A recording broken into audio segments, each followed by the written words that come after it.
Oh! Good. Action.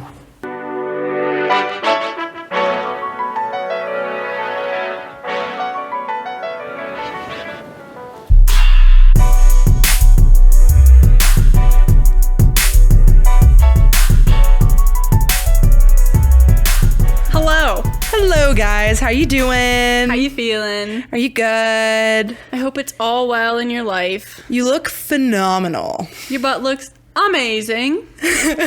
Welcome back to Sometimes Ciabatta Slaps. I'm Mac. I'm Jubes. And today we're just gonna take a deep breath. We're just gonna relax for a second. Okay, ready? So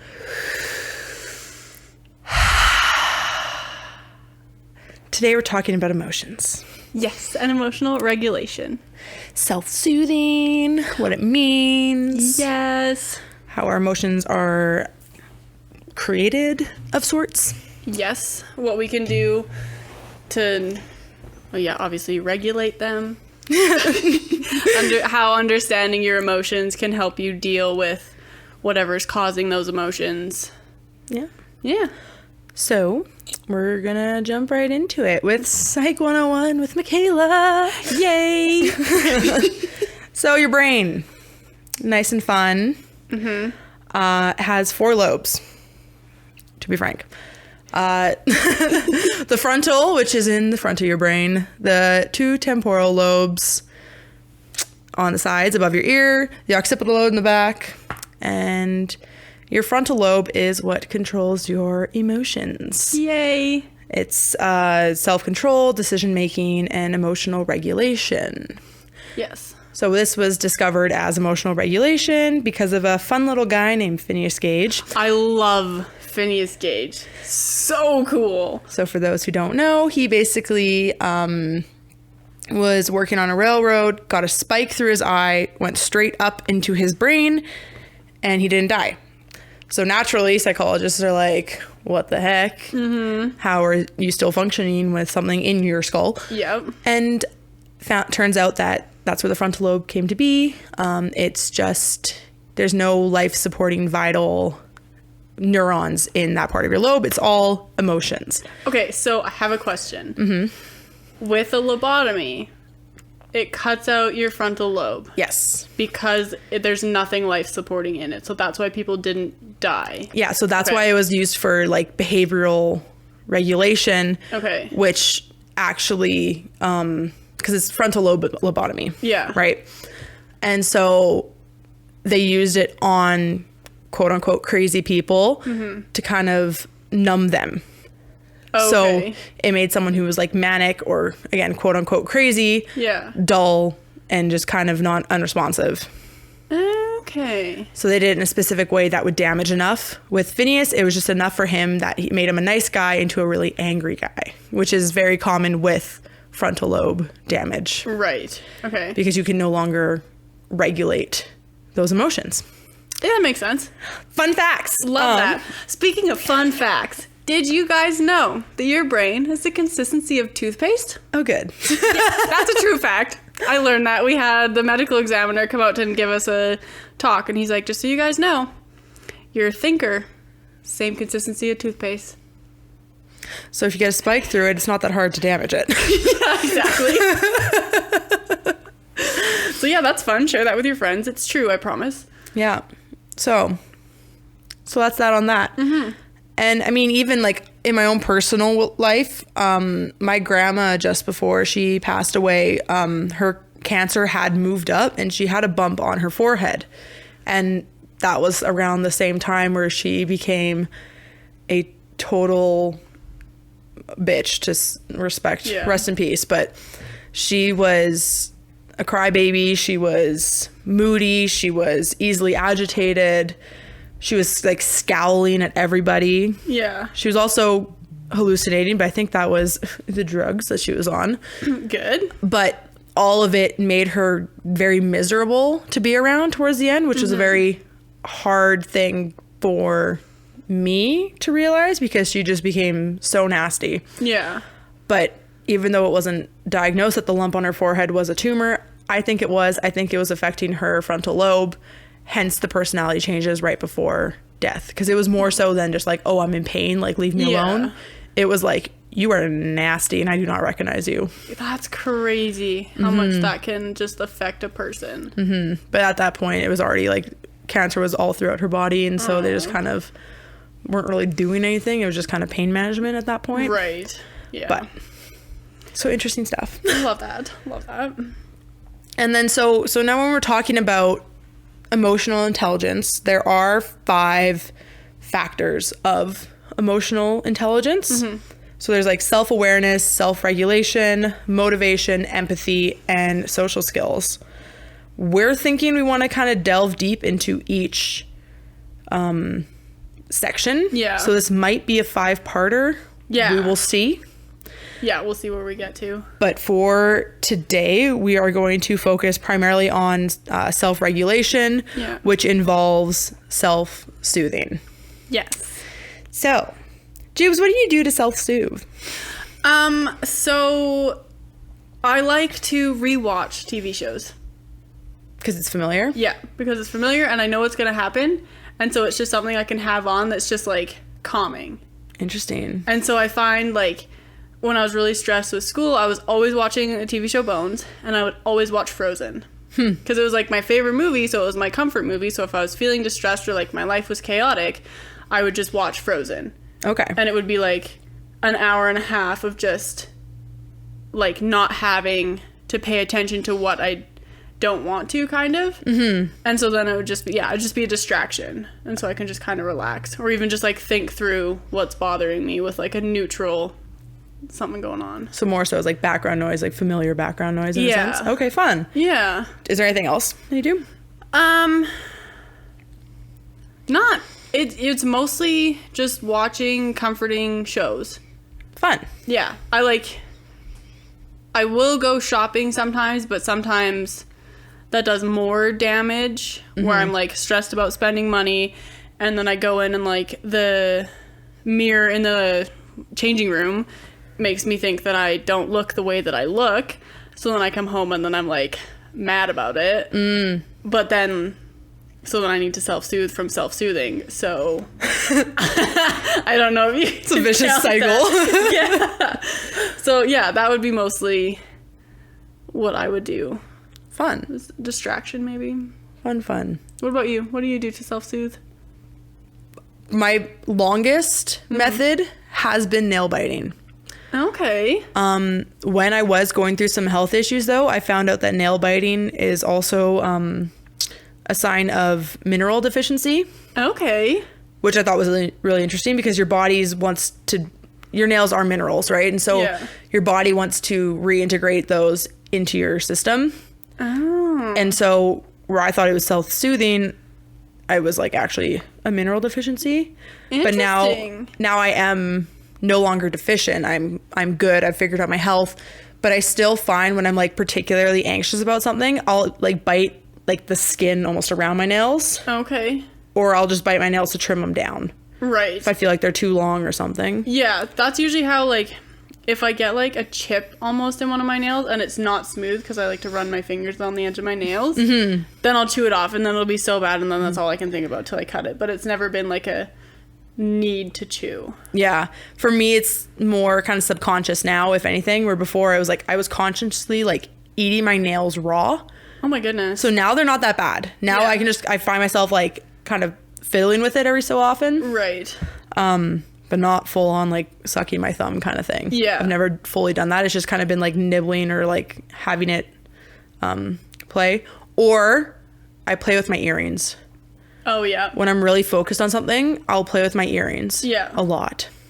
No, when I had earrings, I would do that. And when I wore rings, I would spin them. Yeah. And so I find even just like that motion is very like, that's what I used to do. It's like a touch, like stimulation of sorts. So, okay, I had a thought. My love language is physical touch. Okay. Does that have anything to do with like touching things for like self-soothing? Like rolling up in a fuzzy blanket to watch a movie? I guess if you crave touch to calm yourself down, then I could see how that would interrelate. I don't know for sure, but I can totally see how that would like... That would kind of correlate. Or, yeah. Yeah. I'm Yeah, I would say my primary love language is like acts of service. Okay. And I don't know if I don't see how that really relates to self-soothing. Yeah. You know? No, that's fair.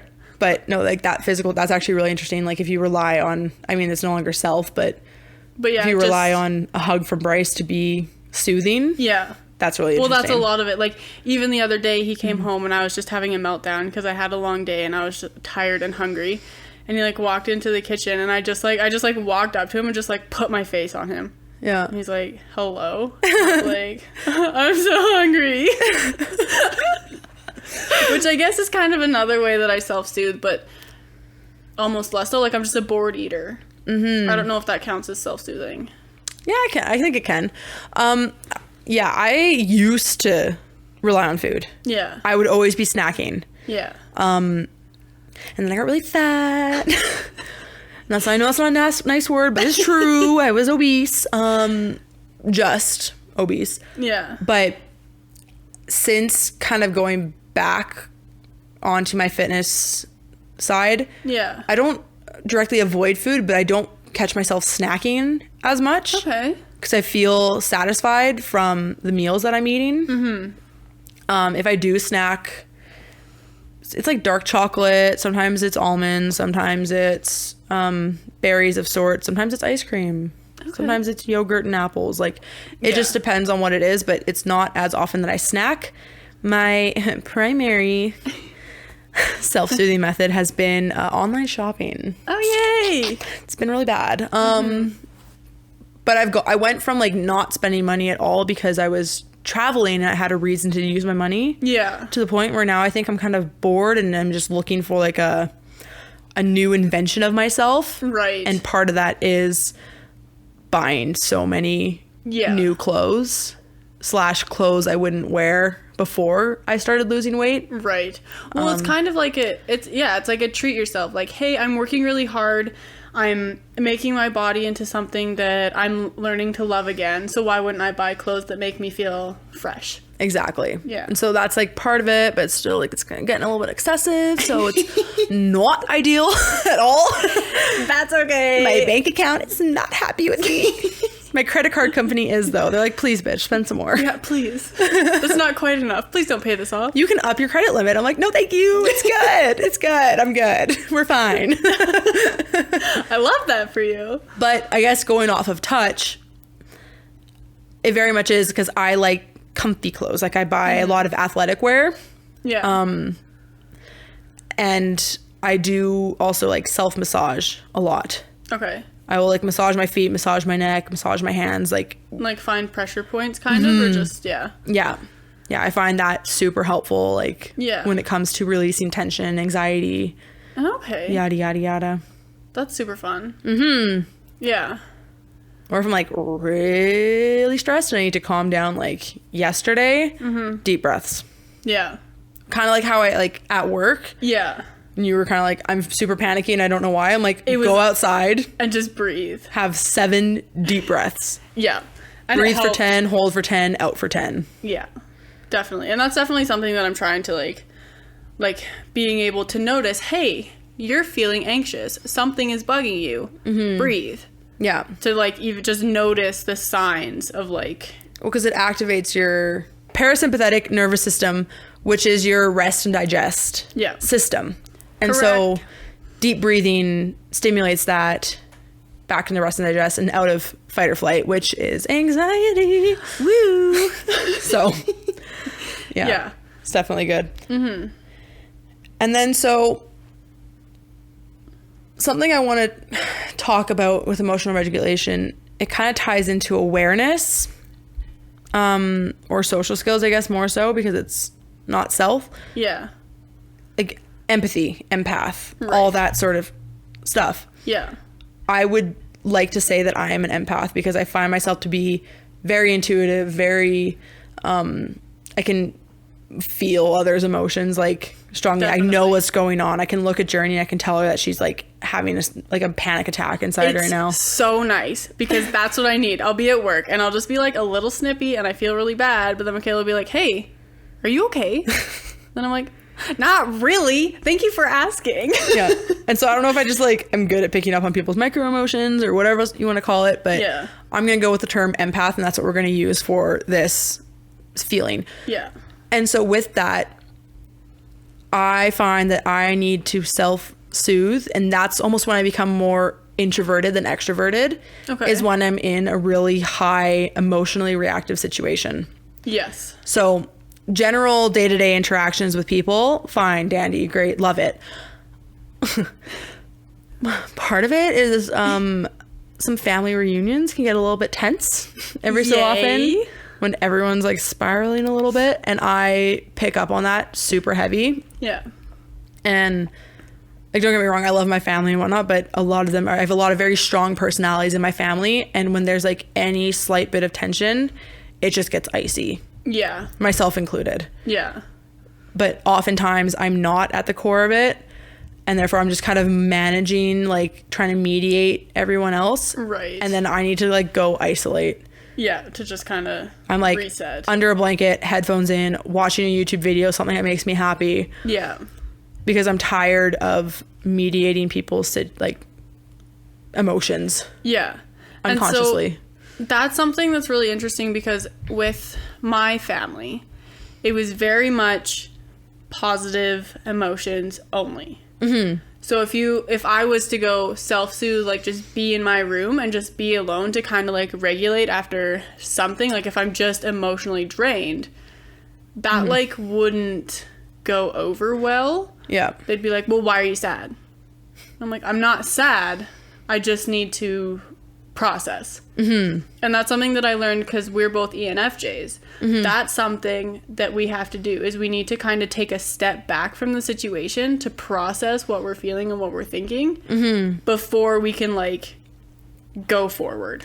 Which is interesting though, because like when you hear the E, like the extroversion side of it, yeah, you expect like, boom, high energy. Hey, how's it going? Nice to meet you. I love you. Blah, blah, blah. Like, yeah, you want to be around people 24/7, but like, and I do typically, but I need to be around calming people. Yes. And so when there's tension, distraught, I like to coil up and dip out. Yeah. And either find company elsewhere, or I like to, like, I mean, I guess even company, my YouTube videos, like I often go to YouTube videos because I love the vlogs aspect of things, and I like how I follow certain creators that I'm inspired by, and I'm like, oh, I want to do that. So it kind of shifts it out of this like chaos mindset into like an ambitious mindset, which I mean, someone could possibly say is a mode of distracting yourself, but at the same time, I think you need a certain amount of distractions to like keep yourself alive. Well, okay, well, even with, because Bones was my safety TV show. I was studying forensic anthropology. So by watching my safety TV show, I was also motivating myself to be like, hey, this could be you. Yeah. So like, I think it was a good mode of distraction, because it is still motivating you and still moving you forward instead of just keeping you stuck in this. Yeah, no, totally. And like, yeah, like, I don't know, we can talk for hours, but it's like, it's because it's your friends, you get along and blah, blah, blah, right? Yeah. So that's where I'm like, I know I'm not introverted, because with my people, it doesn't matter. Oh, 100%. Yeah. It's just around either really like reactive people, high emotional people. Yeah. They're just like exhausting. It is, because I'm trying to help, overcompensate, like all of that kind of stuff, and it wipes me. Yeah, 100%. Takes me right out, and then I'll sleep until noon, and then everyone like bitches at me about why, oh, you're so lazy. I'm like, well, this is why you're exhausting. I'm like, I am fully drained. Yeah. I am properly drained. Yeah. Like, catch me when I'm properly drained, and then there's agitation, which is not part of regulation. Just adds a little bit of gasoline to that fire. Exactly. Yeah. Just a nice little flare, you know? Yeah. Well, that's something that, like, when I have children, I want them to be able to, like, express their emotions and have me not get mad that they're feeling that emotion. Be like, hey, I'm overwhelmed. I need to go sit in my room by myself. Be like, okay, thank you so much for telling me that. Go do whatever you need to do to feel better. Yeah. Like, I want to very much have that, because that's something that's very important with emotional regulation and self-soothing, is teaching proper habits as a child. I don't know why that's hard for me to say. So that when you're an adult and you're in that highly reactive situation, you can still be like, oh, nope, and then just work through it. Mm-hmm. Instead of like saying something that you don't mean, or like doing something that you don't like or wouldn't normally do, but you're just in a stressful situation. Mm-hmm. Yeah. Yeah.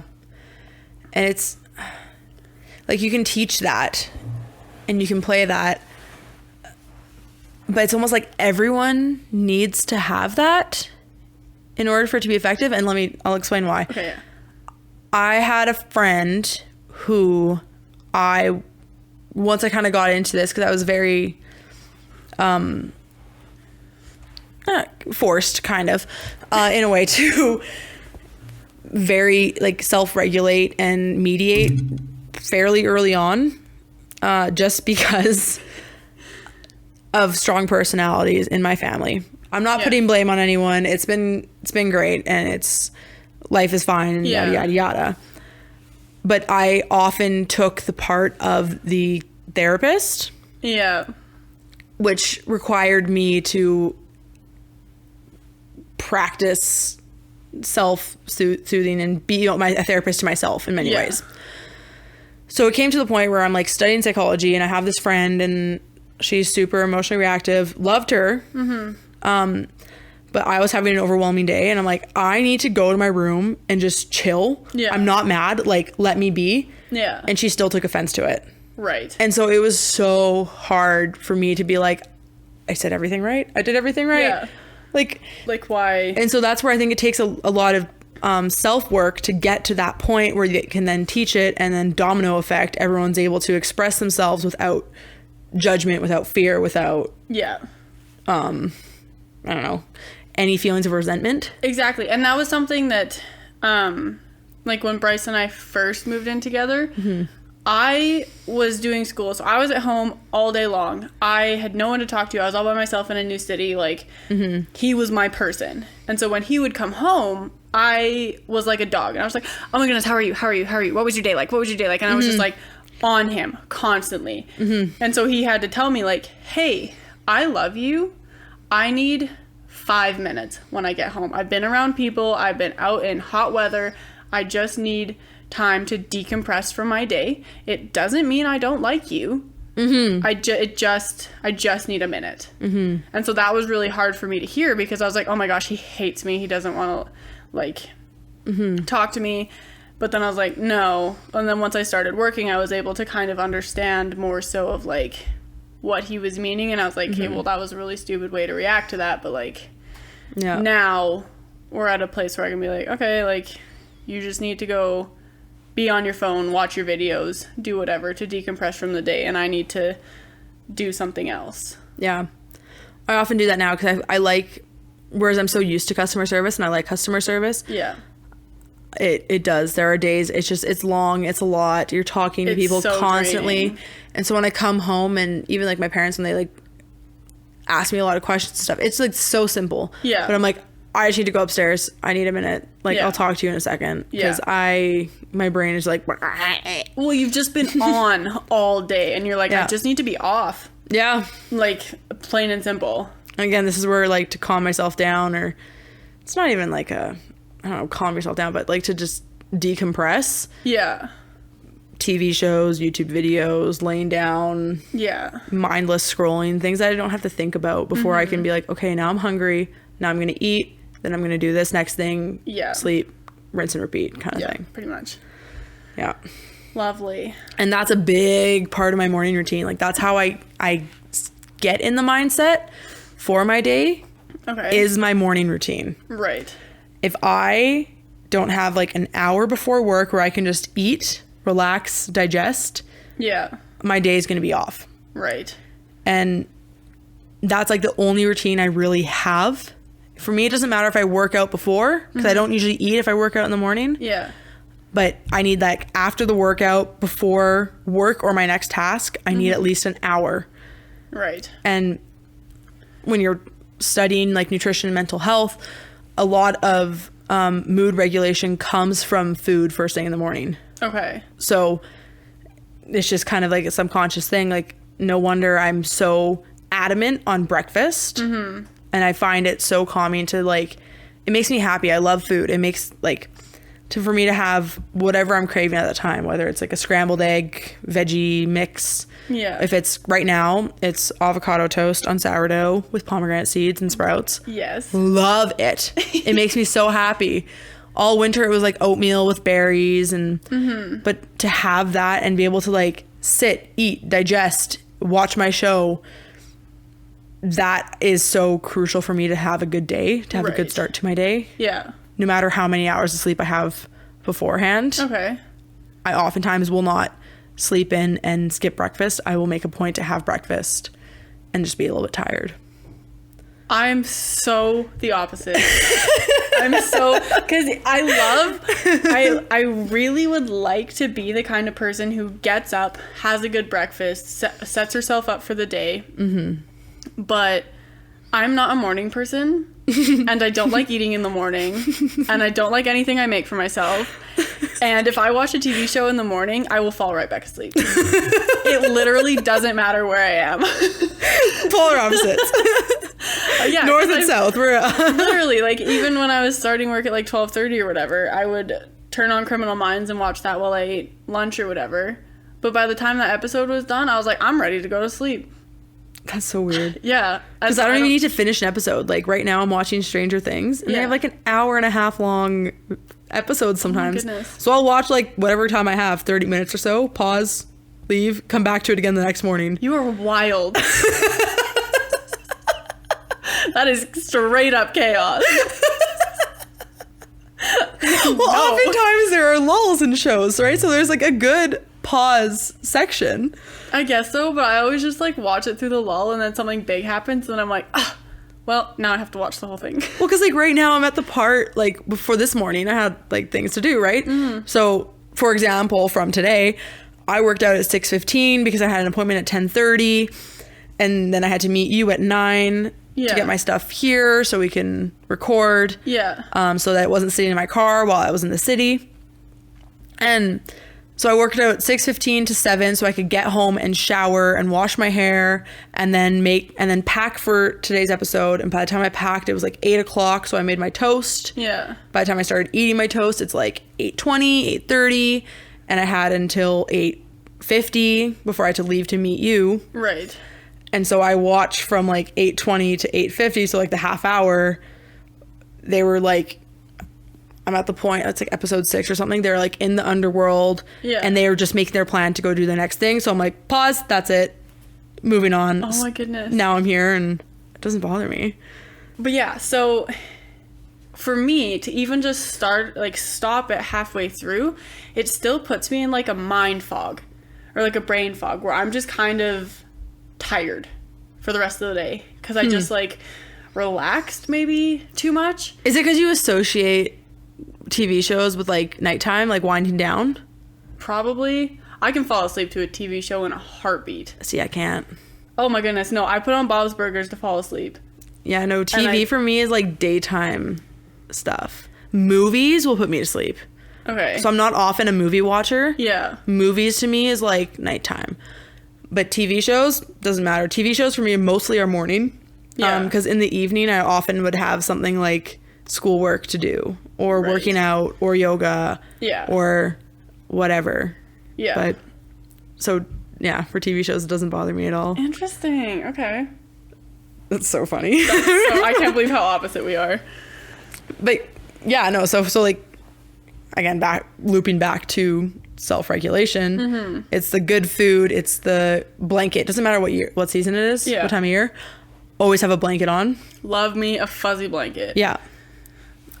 Blankets are necessary. I'll be wearing like booty shorts underneath them because it's so freaking hot, but I want a blanket over top. 100%. That's so calming. Right? Yeah. And then I have my food, whatever I'm craving at the time, and then the show, and then same kind of thing for dinner. Sometimes I'll just like crave a very specific meal for dinner, and I'm like, I need to make this if I'm going to have a good sleep. Okay. Otherwise, I'll be thinking about it. I'll be craving it. Yeah. It's all I want. So. Yeah. When I get sick, I crave A&W chicken strips. That's so weird. When I'm like throwing up.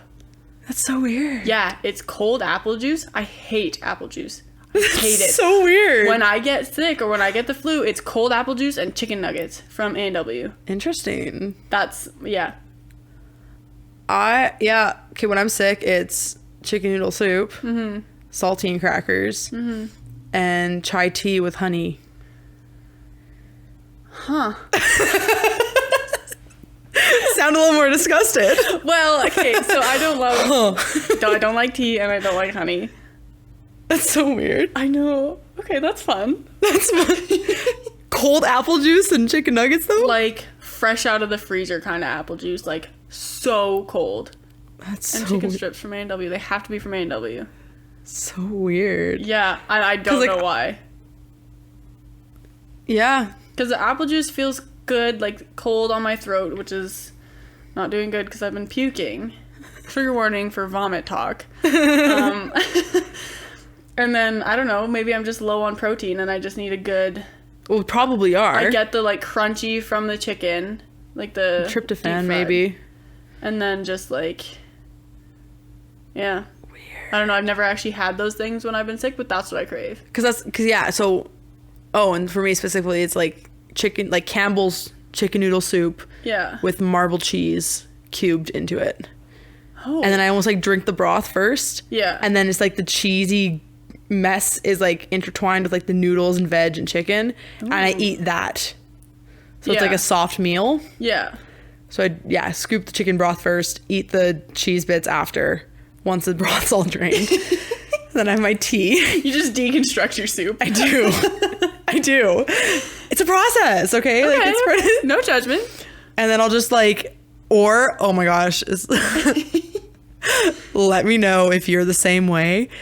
You'll crush almost like an entire bag of saltine crackers into your soup.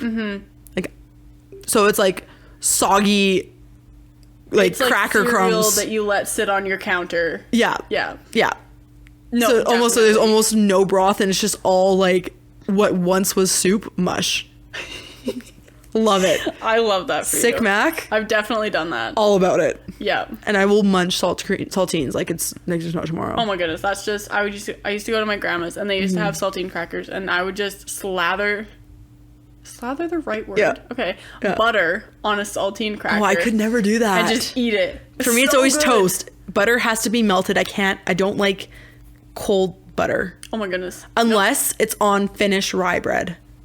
That's very specific. It's so good. Don't ask me why. Okay, no. It's actually Finnish butter. Like, when I was in Finland, it was just so good. Yeah. But when I was in Finland, I could not get Campbell's chicken noodle soup. Boo. And saltine crackers. Or ginger ale. So I got really sick and I couldn't leave my apartment. And I don't know why I felt embarrassed to, like, talk to my friends about it. Being like, Yeah. hey, can you bring me? Because I lived so out of the way from everyone else. Yeah.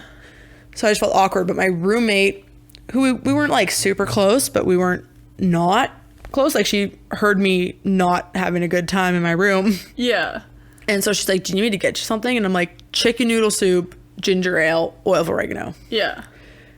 She later called me a witch because she's like, what kind of witchcraft do you want oil of oregano for?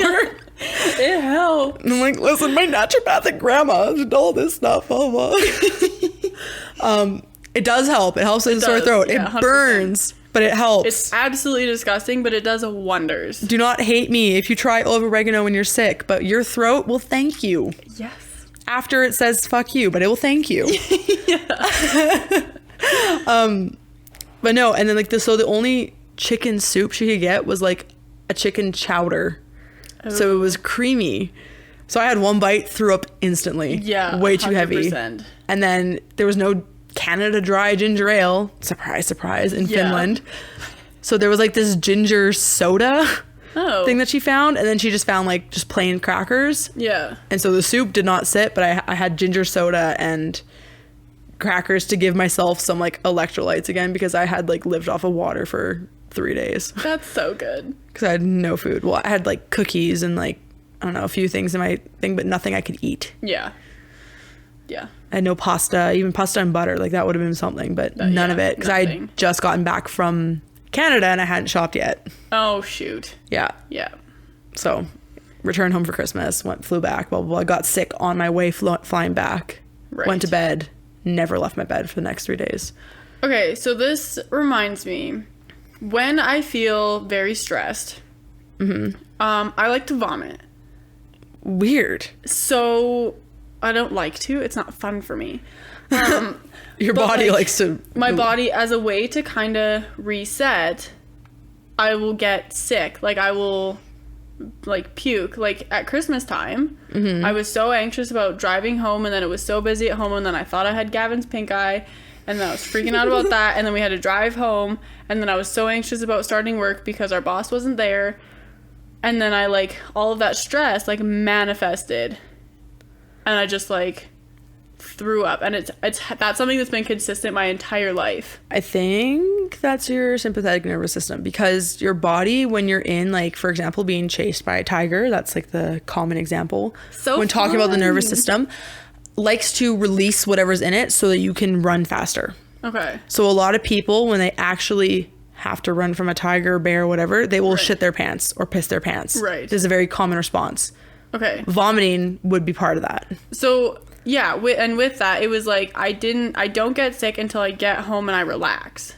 And so then like we went on a trip to Belize a few years ago, and I was so stressed because I was missing midterms, and like I just wasn't at home. And then as soon as I got home, like that night, I was violently sick for like days. Weird. I wonder if you just like exhausted your immune system then or something. It was just like so that's how I self-soothe. Does that count as feeling? Is that physical touch? Yeah. It's very physical. Is your stomach acid against your esophagus physical touch? It is. It makes me feel so good. Yum. Toothpaste brain. And I'm gonna put a trigger warning on this episode. Content warning. Like, if you don't like vomit, don't watch. Oh my gosh. Okay. That's so funny. I love that. Yeah. Anything else? Music. Self-soothing. Yes. I am like obsessed. Like, I will full volume a song in my car when I'm like upset, angry, whatever. I go for a drive and I blast music. Not so much go for a drive anymore. Gas prices are way high. Oh my goodness, yeah. Whenever I can, like, I am blasting music and just singing, dancing, letting out whatever. It's often when I'm angry, whatever kind of negative emotions I have at the time. Yeah. Or if I need to cry, sad music. Right. Music hasn't been like a huge part in my life. Like, I can enjoy good music and it's really fun, but like I don't turn to it. Interesting. And like, if I am feeling like exceptionally angry and I just need to be in a space where that anger is like accepted, I don't know, I'll put on like an angry song, but I don't have a lot of angry songs on my phone. And so I don't even know where to go to get the angry song. And so then I'm just like, oh, for me, it's like 3 days grace. Like, I am back in 8th grade. I am an angsty teenager. I am screaming, I hate everything about you. Yeah. And then something stupid happens. I laugh and I'm done. Yeah. Oh, that's released. Check. Moving on to the next thing. Yeah. That's so weird that you don't like music. Music has been such a huge part of my life. My mom, maybe it's part of it. Yeah. Always had music playing, always singing something. You could say something in a conversation and she had a song for it. Yeah. See, my mom is very musical, and so she'll like sing songs or whistle or whatever, but she never listened to music. So music was never playing. Wow. And so like, I guess as a kid, like, we'd karaoke and we'd sing songs, but like that was more of like a performance than like a self-soothe. Okay. So yeah, and so even like that's something that I've always been a little bit jealous or like envious of some of my friends who like, oh my goodness, I found this really cool song, and then they show it to their mom and they're like, oh my goodness, that is so cool. But then I'll do the same thing with my mom, and she won't really like give me a reaction because that's not something that she's ever been interested in. Wow. No, I sent a song to my mom today. I just send her things I know she'll like. Yeah. And there's a lot of like, she has like a playlist of like songs that I showed her. Yeah. That will always like remind her of me. And then same thing. I have so many like memories attached to songs with friends. And so if I want happiness, I'll tend to play a song or a playlist that reminds me of a time. Yeah. Like all my playlists on my phone are absolute shit mixes. There's not a theme for any of them. Yeah. But I just have the time of year and the year that it was added. Okay. And so if I want to listen to music from summer 2019 and think about summer 2019, that's it. And all those songs relate back to that. And there's certain memories within that. Yeah. So and see, I wish that I was like that. Yeah. But it's not something that's ever like, if I'm just at home and I'm like making supper or whatever, for me to turn music on to have, I won't. I'll like watch a TV show or turn on a podcast. Okay. Yeah. Wow. Interesting. We're learning so much about each other. So interesting. Yeah. Yeah. And so like, so I guess positive and negative self-soothing. That's like the last thing I really think we need to touch on as far as self-regulation goes right now. Well, and even how we've touched like the senses, there's ways that you can self-soothe that cater to your senses. Okay. So I just like took a little screenshot. So like sound, you listen to songs with happy memories. Yeah. That's a way to self-soothe. Yeah. You touch, you take a hot bath or a shower. Yeah. So I'm less that, but I have many friends who are that. Yeah. Who love water and... Which even Bryce, he takes a lot of baths. I don't know if he wants me to share this. Too late. Oh well, he won't listen.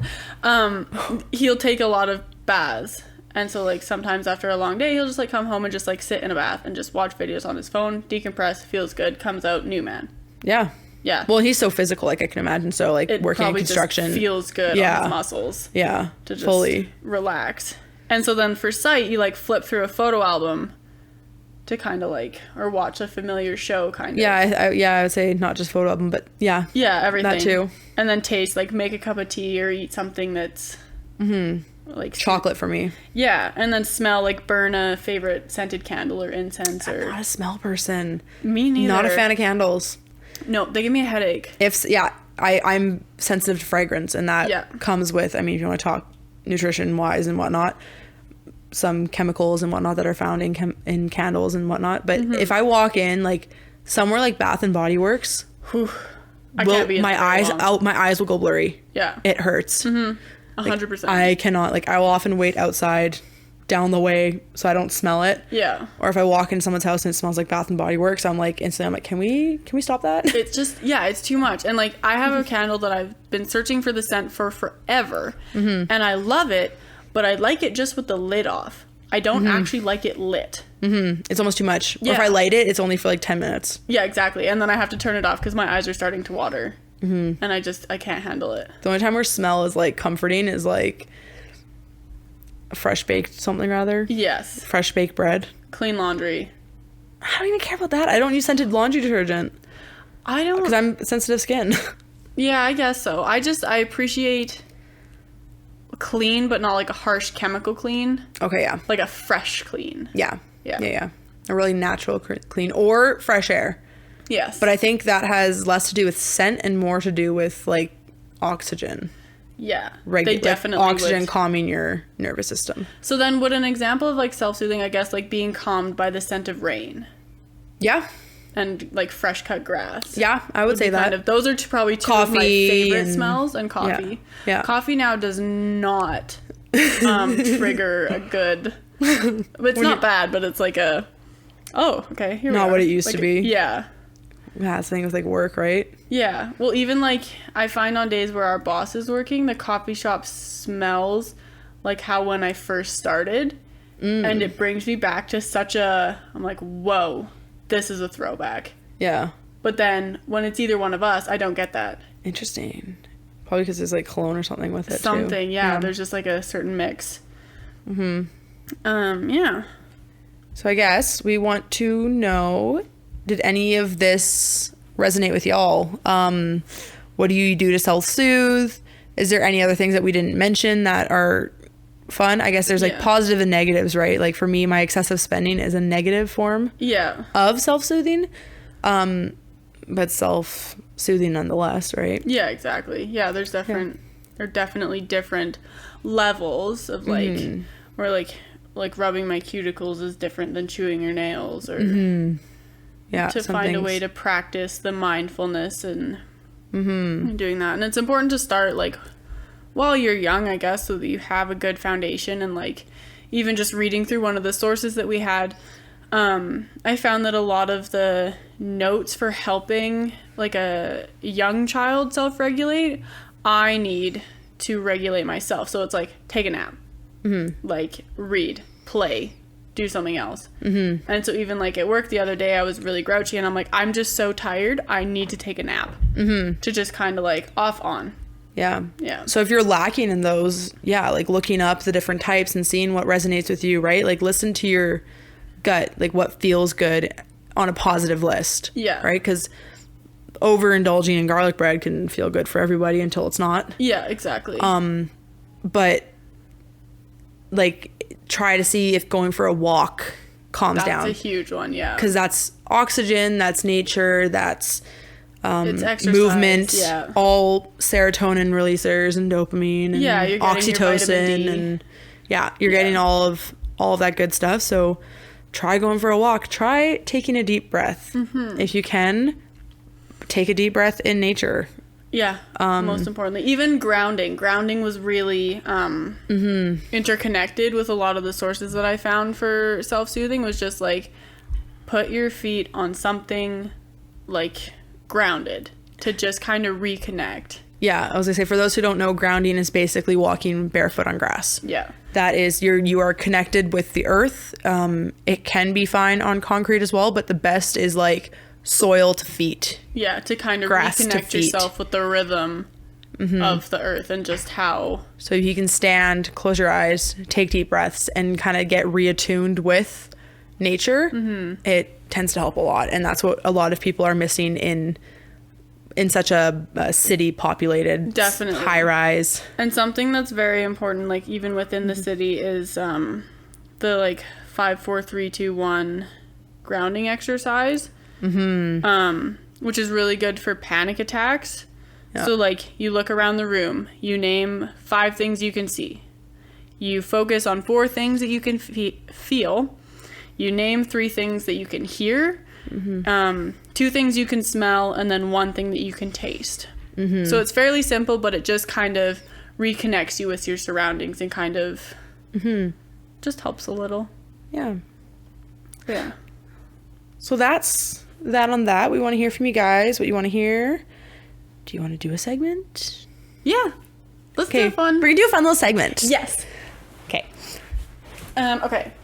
So yeah, I have a BuzzFeed article for Would You Rather. Ooh, we love it. Okay, so I don't like that first one. Would you rather get a paper cut between your fingers every time you touch paper, or bite your tongue every time you eat something? Oh my god, paper cut. I would just avoid paper. That's true. That's a lot. I can't avoid food.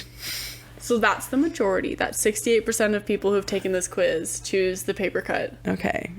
Would you rather always feel like you're about to sneeze but can't, or have the hiccups for the rest of your life? Always sneeze. Yeah, 100%. Hiccups are painful after a while. I love the hiccups. I mean, the sneeze. Oh my god, I was like... I literally, the other day, I was going out for brunch with my boyfriend and brothers, and I sneezed from when I left our parking garage till I arrived at the restaurant. So you'd rather get the hiccups one then? No, I'd rather sneeze. Okay. I was like, this is so fun. Achoo, achoo, achoo. Such a release. I know. Would you rather be able to detect any lie you can hear, or get away with any lie you tell? Get away with any lie I tell. Detect. I don't want to know that you're lying to me. You don't want to know? I don't want to know. I'd rather get away with it. No, I want to be able to detect. Because I got nothing to hide. I don't lie. Yeah. That's a lie. That's a lie. No, I do lie. I have lied, but I really don't have anything to hide. It's not really, like, I don't have many secrets. So I don't really care. And I'd rather, like, know everyone's secrets. Because I'm a little bit nosy. Oh, yeah. Fair enough. Would you rather have to use sandpaper as toilet paper, or have to use hot sauce as eye drops? Ooh. Hot sauce as eye drops. I think sandpaper is toilet paper because you can choose the grain. How many more times, though, do you wipe your ass in a day than you use eye drops? That's true. I've never had an eye drop. So you would rather have a raw asshole than the hot sauce every periodically eye dropped? Okay, maybe I changed my mind. Okay, but like if I get a bidet, then I'm not using toilet paper, so I don't have to use sandpaper. That's tea. Okay. Don't know that I'm totally okay with the idea of a bidet, though. That makes me so uncomfy. That's so funny. Oh my goodness. Okay, would you rather have taste buds on your butthole or poop through your mouth? Taste buds on my butthole, I think. Yeah. I think like you're both tasting poop. Either way, yeah. But at least it's not like you don't have to see it through your mouth. That's true. That's true. 100%. Oh god. Oh, would you rather find out that the universe was created a couple days ago and all your memories and knowledge are fake, or find out that you're in a coma right now and this is a text message from your doctor using advanced technology to wake you up? Oh shit. The first one. That everything's fake and the universe was created a couple days ago? Yeah. The thought of being in a coma and being helpless and not truly living my life is so sad to me. That's true, but like he's texting you to wake you up. Yeah, but then you have to deal with like the aftermath of being in a coma, blood clots, and learning to walk again and learning to speak depending on what it was. And I would rather just like have my own little ignorant, peaceful, whatever the heck. Yeah. And then start my life today. Because you have the knowledge, but... I guess so. That's a good way. I was definitely going to be like coma because you don't know what kind of coma it is and it could be... I just think coma is like too unknown for me. That's fair. And see, the universe being created a couple days ago and all my memories being fake is freaking me out. So, if I walk into like that and then say like nothing is as it is right now and we're suddenly back to like Adam and Eve or whatever. Yeah. I wouldn't mind being a pioneer in that. Okay. I like it. I like to start things. I like it. That's true. No, that one hurts me. Would you rather live to be 1,000 years old but have to bury countless family members and friends along the way, or die at 100 years old but all of your family members and friends live to be 1,000 without you? No, 1,000. FOMO. Major FOMO. Oh, 100%. I want to be a vampire so bad just so I can live forever and learn everything. Like, I'm very comfortable with death, and that doesn't bother me as much as it would some. Oh, like me. Yeah. So, it's sad to lose your friends and family, but yeah. I would rather be the last one at a party than the first to leave. Yeah, no, that's fair. Because I feel like you would lose your friends and your family, and that would be very devastating, but like, you would then make more friends. Yeah. And have more experiences. Like, you still have relationships. Mm. I don't know. Plus, to live through like centuries, 100, right? So multiple centuries or whatnot. Yeah. Like, live 1,000 years. Yeah, pretty much. Yeah. The amount of changes is terrifying, but also the last 100 years, the amount of changes is phenomenal. If I could go back, I think I would rather go back though 1,000 years and live through that until now. Yeah. Rather than the future. The future scares me a little bit more. Yeah, especially the way we're headed. I see very much apocalyptic type virus things going on. My brother thought the world was gonna end when that Rogers Outwork happened. He's like, outage. When the Rogers outage happened, he was like, this is the end of the world. Like, what do I need to do to prep for the end of the world? Oh, wow. And I was like, cool, love that. Sounds like 1999. Yeah, literally. Oh, God.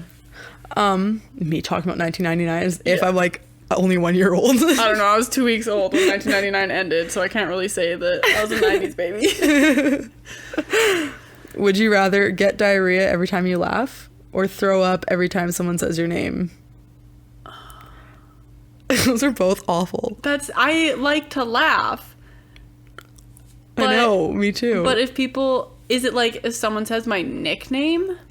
I don't know. I think I would go throw up every time someone says your name. Yeah. And then just go by like something that's something not else. Your name. Yeah. Yeah. If that counts. Or if that's then do you think that whatever you go by would then kind of become your name after a certain amount of time, so you'd always have to be changing that? Yeah, I don't know.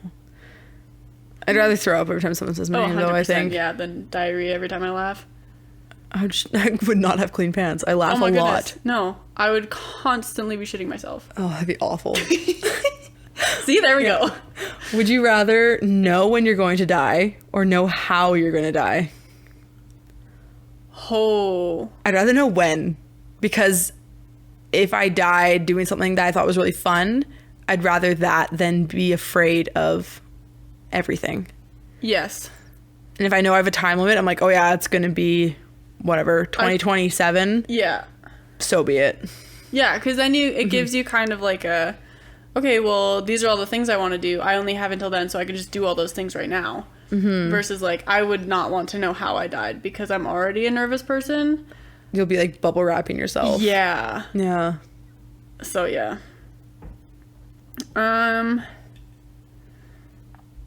Would you rather be forced to wear wet socks every day for the rest of your life, or be forced to wear winter gloves over your hands for the rest of your life? Oh, shit. I think winter gloves. Yeah. I mean, wet socks. I just think the soggy feet. I hate that wrinkly feeling. Yeah. When you get too wet. Yeah. It's like an overstimulation for me. I cannot handle it. Yeah. Gloves would be annoying because I like doing like very intricate things, but yeah. But you could have like the like gloves, not mittens, so you could still like. Yeah, I think it would have to be that. Yeah. Neither.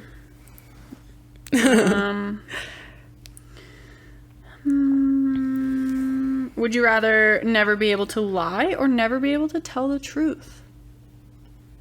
Ugh, never be able to lie. Yeah, that's actually a really easy one. Yeah. Yeah, I'm way too truthful for my own good. Yeah. Again, word vomit, like, yeah. Hi, nice to meet you. I'm Michaela, and I'm blah. Yeah. Here's my entire life story. Yeah, 100%. That's pretty much it.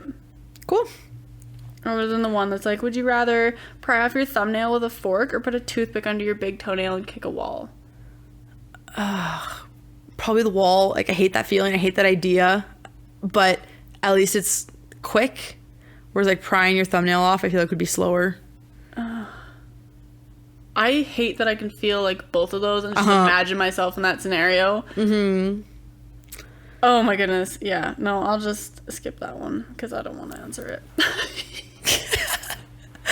Oh, my goodness. And on that note... Thank you for watching again. We hope you enjoyed it. Yeah. Talk to us. Yes, Let us know what you're feeling. Send us a DM. Follow us on everything.